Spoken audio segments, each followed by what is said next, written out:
प्रिय मित्रों, आज मैं आपको ईश्वर के संबंध में कुछ अपने विचार प्रस्तुत करूंगा। ईश्वर, परमात्मा, गॉड, अल्लाह, ये एक ऐसी छवि है जो अदृश्य है। It is not visible. और फिर इनके प्रतिनिधि, इनके अवतार, जैसे पैगंबर मोहम्मद साहब,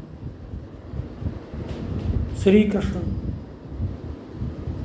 राम, और भी तरह तरह के। अब प्रश्न ये उठता है कि हम अपनी श्रद्धा को कहाँ स्थिर करें, हम अपने विश्वास को कहाँ स्थिर करें। बहुत से ज़्यादा तर्क बुद्धि वाले लोग कभी कभी विश्वास ही नहीं करते, कभी कभी कहते हैं ये सब परिकल्पना है।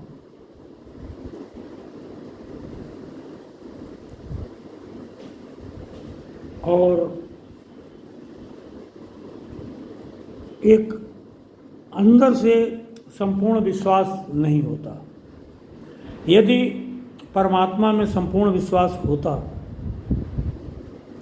और ये एहसास होता कि यदि हम शुभ कर्म करेंगे, अपने और दूसरे के कल्याण हेतु कर्म करेंगे, तो ईश्वर प्रसन्न होगा, और नहीं तो ईश्वर हमसे अप्रसन्न होगा,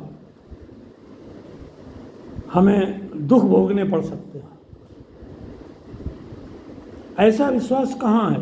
अगर होता तो समाज में इतनी झूठ, इतनी बेईमानी, इतनी चोरी, इतना अनाचार और इतना भ्रष्टाचार न होता। कहीं न कहीं अपने फायदे के लिए, या शायद इससे फायदा हो जाए, लोग भिन्न भिन्न आध्यात्मिक विभूतियों का सहारा लेते हैं और तरह तरह की कामना रखते हैं कि हमको ये मिल जाए, वो मिल जाए, और देखते हैं कि शायद इससे कुछ हो जाए। नहीं होता है को किसी दूसरे ईश्वर में आस्था करने लगते हैं। इसका अर्थ ये हुआ कि उन्हें प्रेम परमात्मा से नहीं है, न परमात्मा में विश्वास है, उन्हें अपने स्वार्थ से प्रेम है, उन्हें अपने हेतु से प्रेम है। ईश्वर को एक सीढ़ी बनाते हैं, ईश्वर को एक माध्यम बनाते हैं, और ये प्रदर्शित करते हैं कि हम बहुत बड़े भक्त हैं।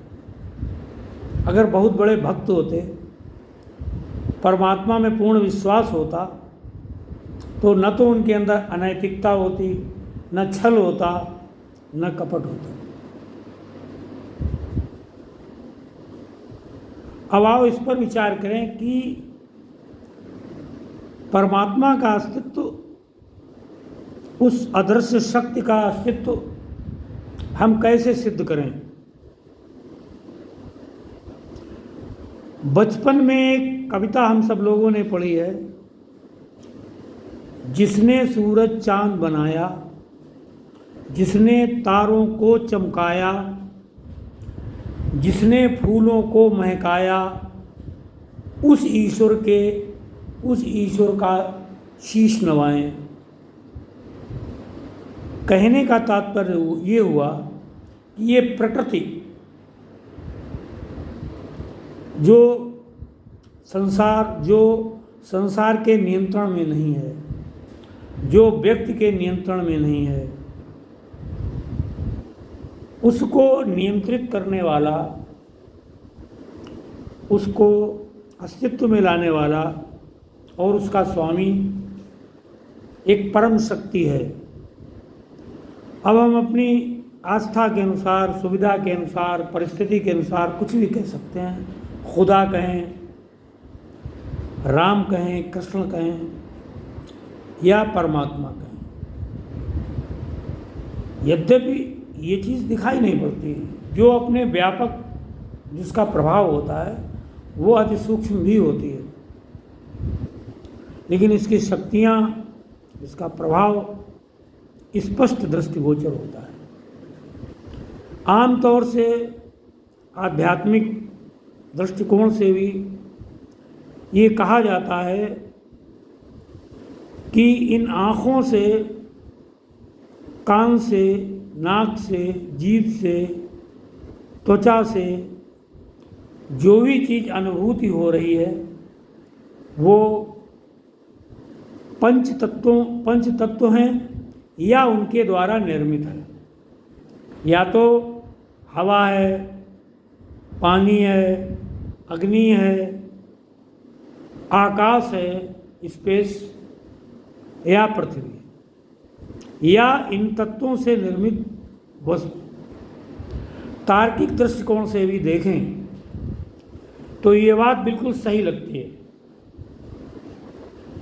जो भी चीज़ प्राकृतिक रूप से बनी है वो तो पंच तत्व से निर्मित है ही, लेकिन जो पुनः निर्मित होती है वो भी पंच तत्व और चेतन तत्व से निर्मित है। पंच तत्व और चेतन तत्व से ही ये जड़ और चेतन सारा निर्मित है, इसमें कोई संदेह नहीं। पुनर्निर्मित वस्तु कोई भी हम लें, मान लीजिए हम बूंदी का लड्डू लेते हैं।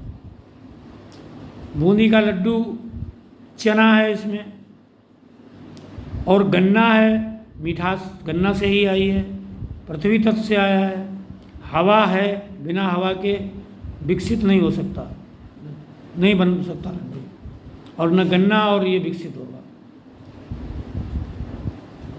पानी है, जल है, खुला आकाश भी चाहिए, स्पेस भी चाहिए, और पृथ्वी से तत्व ही क्या पांचों तत्वों से बना है। कोई भी वस्तु आप एक लोहे का रॉड ले लें, लोहे की सरिया बनी है, उसमें भी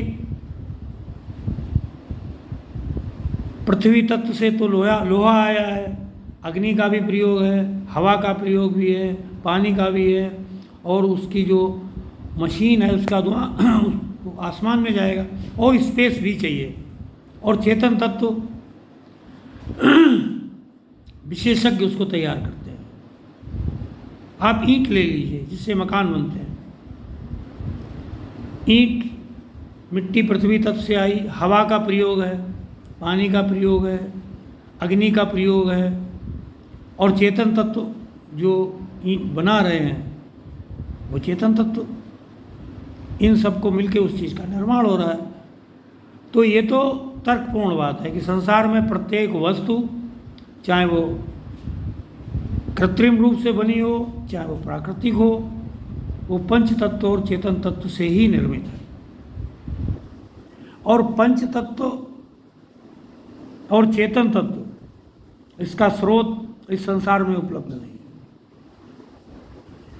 कोई भी व्यक्ति ये नहीं कह सकता, न कहा है न कहेगा, कि ये हवा हमारे गोडाउन से निकलती है, ये हवा का स्टॉक हमारे पास है, और ये हवा हम ही नियंत्रित करते हैं, कहाँ भेजना है, कितनी भेजना है, ये हम नियंत्रित करते हैं। ये इतना विशाल जल राशि, 7 समुद्र हैं, पृथ्वी के अंदर पानी है, कुओं में पानी है, तालाब में पानी है, बाष्पीकरण होता है।